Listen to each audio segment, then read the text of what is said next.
आइए दोस्तों, आप लोग को बहुपद जो था पोलिनोमियल वो पढ़ा दिए हैं। ट्रिग्नोमेट्री जो था उसका जितना ऑब्जेक्टिव था वो सब बता दिए। हाइट एंड डिस्टेंस का जो था है ना, त्रिग्नोमेट्री का अनुप्रयोग जो था वो सब बता दिए हैं। अब आते हैं यहाँ पे दो चर वाले रैखिक समीकरण का योग में जो है ना, ये वाला बहुत इंपॉर्टेंट है और इस पे दो तीन ठो चीज़ है जो उसी पर आधारित है। ठीक है, जो हम आप लोगों को बताते हैं, अगर ये आप लोग को याद कर लेते हैं तो ये सिंपली वे में आप लोग बना सकते हैं, कोई दिक्कत नहीं होगा। ठीक है, देखिए यहाँ पे हम आपको दिखा रहे हैं, इसको आप लोग स्क्रीनशॉट लेके और इसको लिख लीजिएगा। जैसे देखिए यहाँ पे आप लोग को दिखा रहे हैं, जैसे यहाँ पे कह रहा है कि a1/a2 is not equal to b1/b2। a1/a2 is not equal to b1/b2।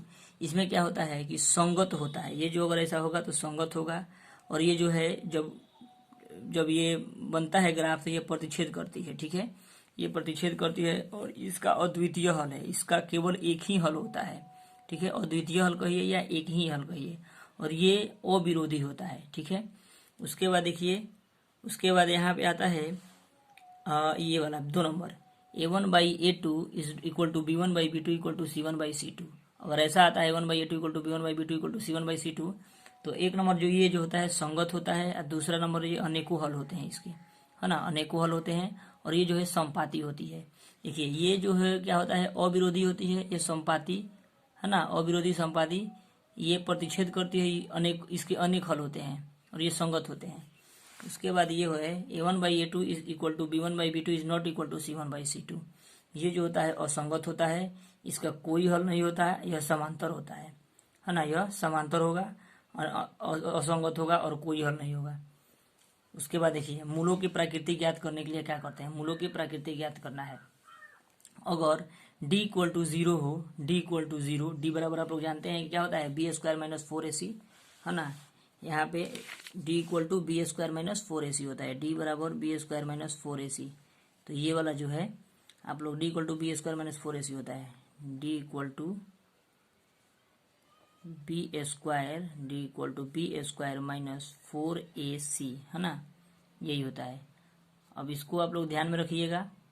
ठीक है, उसके बाद देखिए, तो अगर 0 आ जाए, देखिए यहाँ पे मूल वास्तविक एवं समान होंगे, d अगर 0 आ जाए तो मूल जो है वास्तविक होंगे एवं समान होंगे, और मूल ज्ञात करना संभव है, इसका मूल ज्ञात करना संभव होगा।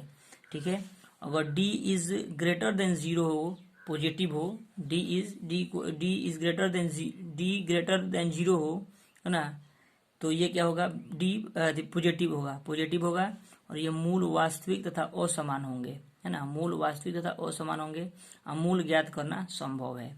ठीक है, और यहाँ पे 3 नंबर में आ रहा है ये वाला, 3 नंबर में कि अगर d इज लेस देन 0 तो ये निगेटिव होगा, और मूल जो है अवास्तविक होगा,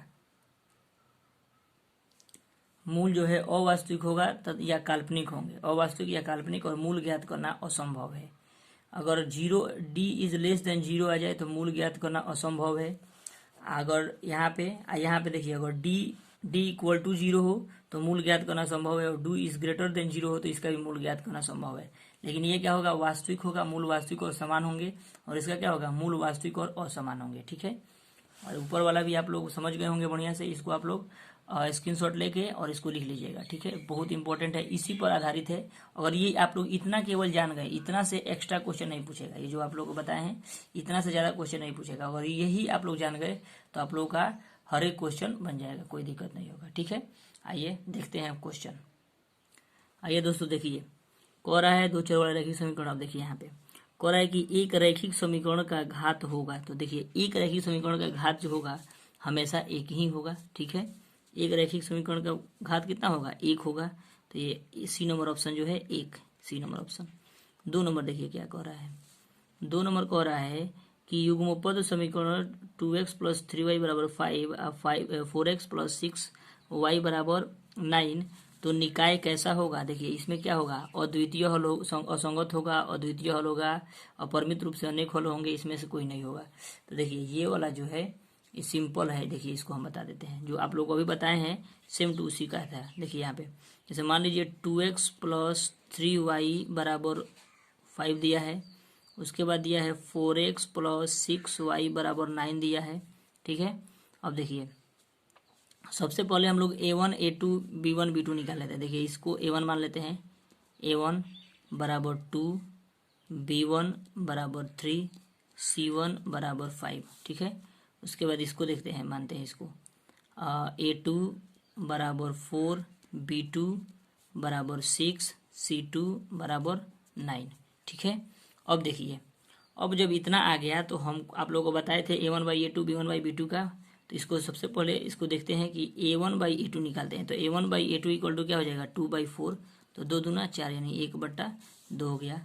फिर B1 बाई B2 निकालते हैं, तो B1 बाई B2 देखिए 3 6 है, तो 3/6, 3 दूना 6 यानी वो 1/2 हो गया। अब क्या है C1 बाई C2, तो C1 बाई C2 बराबर 5/9 यानी 5/9 हो जाएगा। अब कहने का मतलब क्या हुआ कि A1 by A2 equal to, देखिए A1 बाई बराबर है B1 बाई B2 के, तो B1 by B2 equal not equal to C1 by C2, C1 by C2। देखिए C1 बाई C2 इसके बराबर नहीं ना है, तो नहीं है बराबर। जब बराबर नहीं है तो इसमें देखेंगे कि क्या होगा। तो देखिए यहाँ पे हम आप लोगों को दिखा देते हैं। देखिए वो वाला जो क्वेश्चन था वो सब दिखा देते हैं, वाला जो हमारा नोट्स था। देखिए यहाँ पे इसमें देखिए इसमें क्या था कि अगर A1 बाई, देखिए वाला क्वेश्चन A1 बाई A2 जो था, A1 by A2 is not equal to B1 by B2 is not equal to C1 by C2। देखिए A1 by A2 equal to B1 by B2 is not equal to C1 by C2। इसमें देखिए क्या है, असंगत है, कोई हल नहीं है और समांतर होता है। तो देखिए इसमें जो ऑप्शन दे रहा है, तो इसमें देखिए ऑप्शन कितना नंबर दे रहा है, A नंबर ऑप्शन। असंगत है तो बस इसका असंगत लिख देंगे। देखिए एक का असंगत, 2 का ना था, 2 का A। देखिए आंसर में भी 2 का A, यहाँ पे 2 का A, 2 का A है ना, तो 2 का A क्या है, असंगत। तो असंगत जो है हमारा आंसर हो गया, ठीक है। आइए देखते हैं नेक्स्ट क्वेश्चन। अब देखिए 3 नंबर क्वेश्चन जो था, 3 नंबर क्वेश्चन है कि के किस मान के लिए समीकरण है x प्लस 2y बराबर 7 और 2x प्लस KY बराबर 14 संपाती होगा। देखिए संपाती को बोल रहा है, तो संपाती के लिए हमारा क्या था, सबसे पहले देखिए क्वेश्चन हम लिख लेते हैं, x प्लस 2/y बराबर 7, 2x प्लस KY बराबर क्या 14। संपाती होने के लिए हमारा जो था, देखिएगा उसको देखिएगा उसमें लिखे थे कि संपाती होने के लिए A1 बाई A2 होना चाहिए बराबर B1 बाई B2 होना चाहिए और बराबर C1 बाई C2 होना चाहिए, माने सभी को बराबर होना चाहिए। अब देखते हैं, इसी पर रख देंगे। अब देखिए A1 बराबर, इसको तो हम जान गए कि A1 क्या मानेंगे, A1 इसमें कुछ नहीं है तो 1 मानेंगे। B1 मानना होगा तो B1 बराबर क्या मानेंगे, तो B1 बराबर 2 मानेंगे। आज C1 मानना होगा C1, तो C1 बराबर क्या मानेंगे, 7 मानेंगे, है ना, 7। उसके बाद इसमें मानना होगा तो क्या मानेंगे, A2 बराबर मानेंगे 2, B2 बराबर मानेंगे K और C2 बराबर क्या है 14, ठीक है 14। अब देखिए यहाँ पे C2 बराबर 14। अब यहाँ पे क्या होगा कि ये जो हमारा था, अब कह रहा है कि K का मान, तो हम किसी भी एक को इक्वल कर देंगे ना तो हमारा K का मान आ जाएगा, ठीक है। किसी को भी एक इक्वल कर देंगे, जैसे कहने का मतलब कि मान लीजिए C1 A1, देखिए इसमें क्या है, देखिए B1 और B1 बराबर 2 है, B2 बराबर यहाँ पे K है, इसको या इसको एक कर देंगे या इसको और इसको एक कर देंगे तो एक ही आ जाएगा। देखिए यहाँ पे दिखा देते हैं आपको। देखिए A1 बाई A2 जो था, सबसे पहले A1 बाई A2 हमारा 1/2 था बराबर B1 बाई B2 क्या है 2/K है बराबर C1 बाई C2 क्या है, तो C1 बाई C2 जो है हमारा 7/14 है, तो 7/14।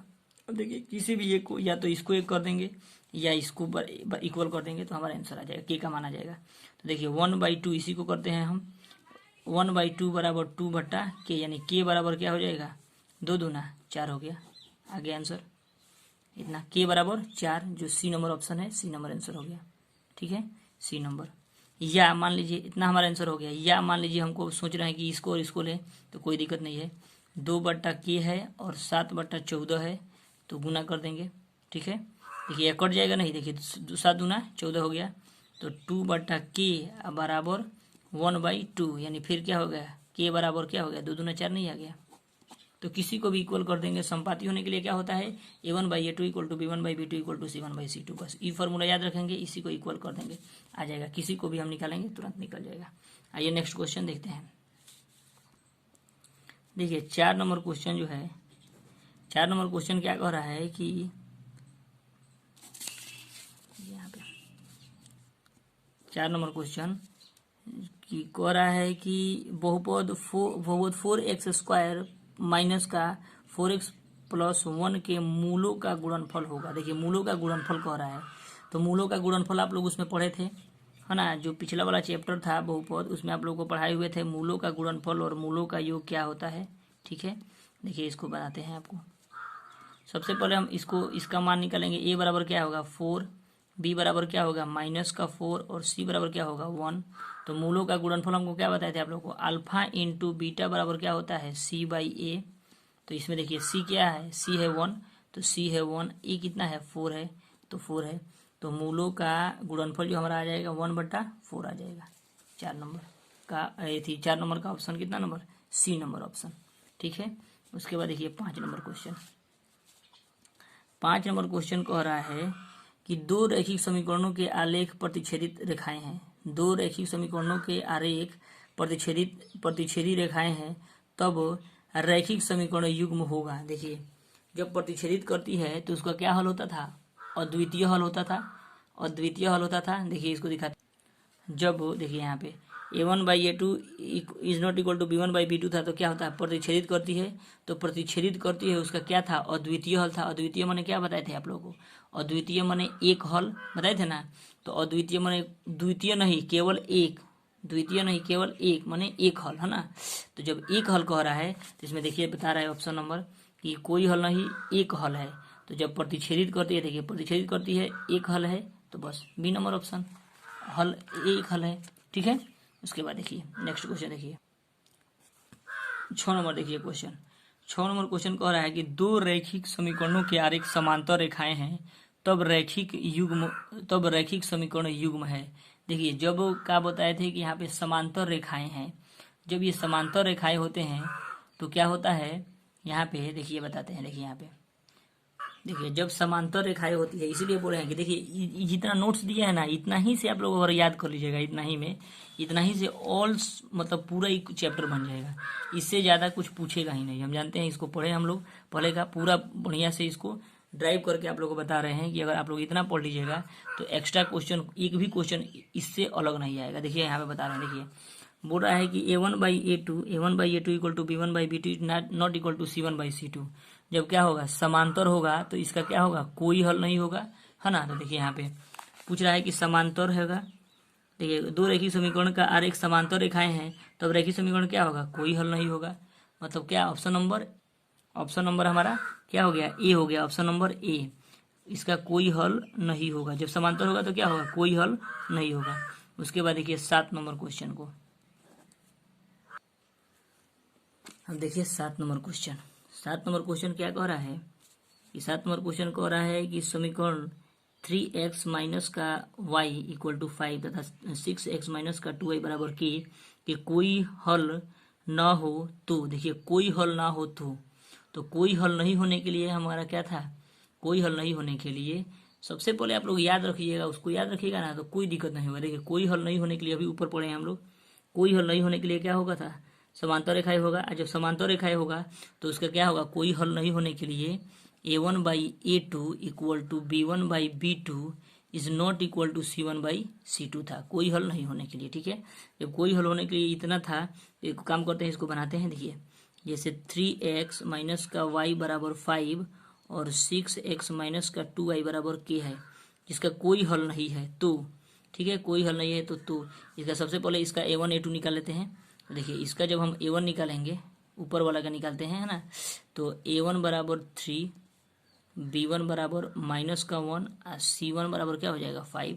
इसको a2 मानते हैं, तो a2 बराबर 6, b2 बराबर क्या हो जाएगा माइनस का 2, है ना, माइनस का 2 और c2 बराबर क्या हो जाएगा k, तो k हो गया। ठीक है, जब k हो गया तब देखिए ये वाला क्या था कि कोई हल नहीं होने के लिए क्या शर्त है हमारा, कोई हल नहीं होने के लिए यही हमारा शर्त है, यानी a1/a2 equal to b1/b2 is not equal to c1/c2। मतलब मान लीजिए इसको ले लेते हैं 3/2 हो गया, 3/6 हो गया a1/a2 इक्वल टू 3/6, यानी क्या हो जाएगा 3 दूना 6, यानी 1/2 हो गया। ठीक है, उसके बाद b1/b2 इक्वल टू क्या हो जाएगा, देखिए माइनस का 1 और 2 है, तो माइनस का 1 और माइनस का 2 बराबर 1 माइनस माइनस कट जाएगा, तो क्या हो जाएगा 1/2 हो जाएगा। और c1/c2 इक्वल टू क्या है 5/2 के है। यानी कहने का मतलब कि ये दोनों समान है और ये इक्वल नहीं है, नहीं ना है, ये इक्वल नहीं है। तो इसी तरह यही हमारा समीकरण बन गया। अब देखिए क्या करेंगे कि अब क्या करते हैं कि इसको इक्वल कर देंगे किसी को, तो के का मान हमारा निकल जाएगा। इसको कर दे या इसको कर दे, जिस तरह बताए थे आप लोगों को। तो फिर क्या करेंगे कि C1/C2, देखिए यहाँ पे नॉट इक्वल लेकिन होगा, नॉट इक्वल होगा। तो मान लीजिए इसको करते हैं कि B1/B2 is not equal to, B1/B2 is not equal, यहाँ पे लिखते हैं देखिए B1/B2 is not equal to C1/C2, यानी B1/B2 हमारा क्या है 1/2 is not equal to C1/C2 क्या है 5/K। तो ये K बराबर क्या हो जाएगा, इज नॉट इक्वल टू 5 दूना 10 हो जाएगा। तो जो हमारा आंसर होगा ये ऑप्शन नंबर सी होगा, K is not equal to 10। ठीक है, चलिए अगला क्वेश्चन देखते हैं। ये दे रहा है यहाँ पे 8 नंबर क्वेश्चन। 8 नंबर क्वेश्चन जो है कह रहा है कि दो चर एक्स वाई है में रैखिक समीकरण ax plus by plus c बराबर 0 के कितने अधिकतम हल हो सकते हैं। तो देखिए इसका जो है अधिकतम हल जो है ना अनगिनत हो सकते हैं। ठीक है, इसको आप लोग याद कर लीजिएगा, अनगिनत हल। अगर ऐसा रहेगा तो अनगिनत हल होंगे। ठीक है,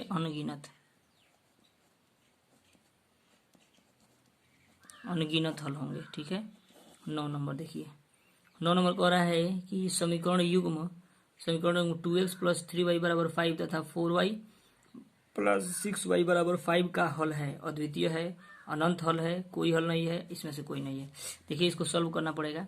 जैसे देखिए इसका 2x प्लस 3y बराबर 5 है, इसका a1 b2 निकाल लेते हैं। तो a1 बराबर क्या हो गया 2, b1 बराबर क्या हो गया 3, c1 बराबर क्या हो गया 5। ठीक है, उसके बाद देखिए ये वाला समीकरण लिखते हैं 4x प्लस 6y बराबर 15, इसका a2 बराबर क्या हो जाएगा 4, b2 बराबर क्या हो जाएगा 6 और c2 बराबर क्या हो जाएगा 15। ठीक है, इतना हो गया, ये और ये, इसका ये है और इसका ये है, तो इतना आ गया। अब देखिए हमको क्या निकलना है कि इसका अद्वितीय हल कि क्या है। तो सबसे पहले क्या करते हैं, इक्वल करके देखते हैं। तो a1/a2 निकालते हैं सबसे पहले। तो a1/a2 यानी a1 बराबर 2 है, a2 बराबर क्या है 4 है, तो 2 दूना 4 यानी क्या हो जाएगा 1/2। ठीक है, अब b1/b2 निकालेंगे। जब b1/b2 निकालेंगे, b1/b2, तो देखिए b1 बराबर क्या है 3, तो b1 बराबर 3, b2 बराबर क्या है 6, तो b2 बराबर 6 यानी 3 दूना 6 यानी 1/2 हो जाएगा। अब c1/c2 निकालते हैं, c1/c2 है ना, c1/c2 देखिए c1 बराबर 5 है और c2 बराबर क्या है 15 है, तो 5 तिहाई 15 यानी 1/3 हो जाएगा। अब देखिए ये दोनों समान है लेकिन ये समान नहीं है, तो लिखेंगे कि a1/a2 equal to b1/b2 is not equal to c1/c2। कहने का मतलब इसका क्या होगा, जब ऐसा आ जाएगा तो इसका क्या होता है, इसका जो होता है कोई हल नहीं होता। उसमें सब लिखे हैं कि कोई हल नहीं होगा। अगर समान ऐसा होगा तो समांतर होगा और संगत होगा और कोई हल नहीं होगा।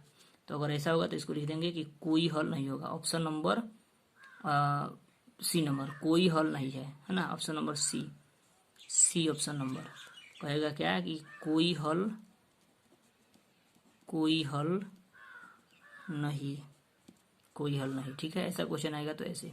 उसके बाद देखिए 10 नंबर क्वेश्चन देखिए क्या कह रहा है कि 10 नंबर क्वेश्चन कह रहा है कि यदि रैखिक समीकरण का युग्म असंगत है तो इसे निरूपित करने वाली रेखाएं होगी। देखिए जब असंगत होता है तो केवल एक असंगत होता है, तो असंगत केवल एक ही होता है, जो देखिए यहाँ पे दिखा देते हैं आप लोगों को। देखिए असंगत जो है, असंगत केवल एक ही होता है, ये a1/a2 equal to b1/b2 is not equal to c1/c2। जब असंगत ये है, यही होता है, तो इसका कह रहा है कि कितना हल होता है, तो इसका कोई हल नहीं होता। लेकिन ये देखिए ये दोनों संगत होता है, a1/a2 is not equal to b1/b2 ये संगत होता है, a1/a2 equal to b1/b2 is equal to c1/c2 ये भी संगत होता है। संगत ये असंगत। ठीक है, ये प्रतिच्छेद करती है, ये इसके अनेकों हल हैं, है ना, ये अद्वितीय हल है, इसके अनेकों हल हैं। यह क्या होता है, अद्वितीय हल है, ये संपाती है, यह अविरोधी है, और ये जो है समानांतर है, कोई हल नहीं है और असंगत है। ठीक है, देखिए तो इसका जो हो जाएगा, क्या कह रहा था कि असंगत जो है तो कौन निरूपित करता है, तो असंगत केवल क्या निरूपित करता है कि असंगत जो है क्या निरूपित करता है कि यह जो है क्या होगा, समांतर होगा, है ना, क्या होगा, समांतर होगा, समांतर है ना, समांतर। समांतर। ठीक है, आइए दोस्तों अब देखते हैं नेक्स्ट वीडियो में, अगले वीडियो में मिलते हैं, ये पूरा सॉल्व करा देंगे। और आप लोग अगर नए होंगे तो इस चैनल को सब्सक्राइब करिए, ठीक है, और ज़्यादा से ज़्यादा शेयर करिए जिससे हर एक स्टूडेंट के पास ये सब पहुँचे और सभी को जो 50 नंबर में आता है उसमें कोई दिक्कत ना हो, आसानी से वो सब ले सके। चलिए, थैंक यू।